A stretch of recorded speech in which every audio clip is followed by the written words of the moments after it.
मराठी जे चालक आहेत त्यांना मारहाण झाली, तिकडे कन्नड येत नाही म्हणून, आणि सुरक्षेच्या कारणास्तव या सगळ्या बसेस बंद करण्याची वेळ महाराष्ट्रावरती आली.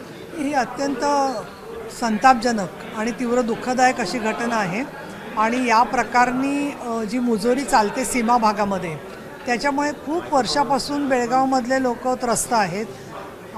राज्यांनी अतिशय गंभीर याची दखल घेतलेली आहे आणि वेळोवेळी ठिकठिकाणी कर्नाटकच्या सुद्धा त्यांच्या विधिमंडळामध्ये स्वातंत्र्यवीर सावरकरांचं च्या संदर्भामध्ये योग्य ती भूमिका त्यांनी घेतली नाही.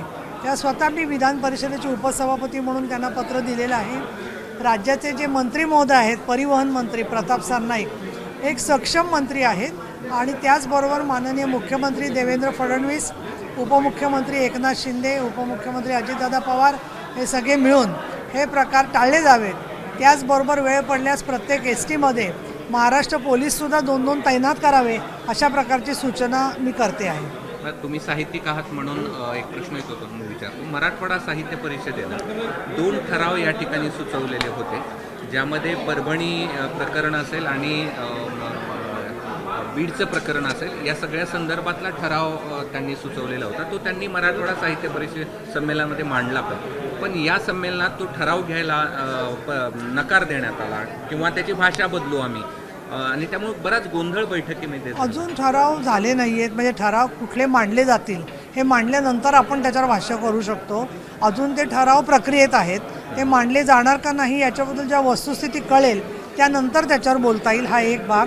दुसरं, ज्या गोष्टी या न्याय प्रक्रियेच्या अधीन असतात, जोपर्यंत त्यामध्ये पुढची पावलं उचलून चार्जशीट किंवा ह्या सगळ्या गोष्टी झालेल्या नसतात, तोपर्यंत अशा साहित्य संमेलनांमध्ये किंवा कुठल्याही संमेलनांमध्ये काही बोलणं म्हणजे खरं सांगायचं तर न्याय प्रक्रियेवर दबाव आणल्यासारखं होतं. असं सुद्धा त्याची वेगळी बाजू आहे असं मला वाटतं.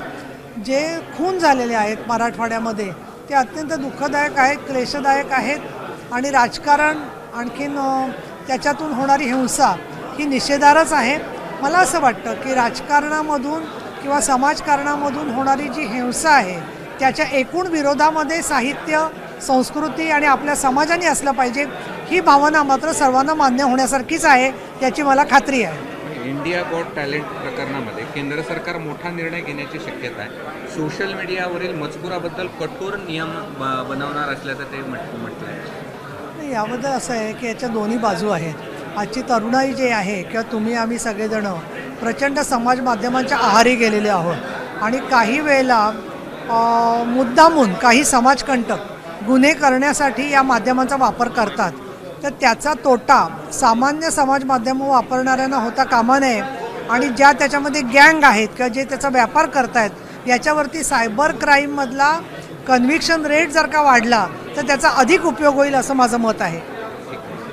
आज तुम्ही बोलताना व्यासपीठावरती 2 मर्सिडीज दिल्याच्या नंतर शिवसेनेमध्ये मंत्रिपद भेटायचं असं वक्तव्य केलेलं आहे. मी जे काही बोलले त्याच्यावरती मी स्वतः माझ्या अनुभवाच्या आधाराने बोललेली आहे. या संदर्भामध्ये अजून काही मला वेगळं भाष्य करायचं नाही. यासाठी नाही की मला माहिती नाही म्हणून, परंतु यासाठी नाही की मुद्दामून काहीतरी वाद वाढवायचा आहे.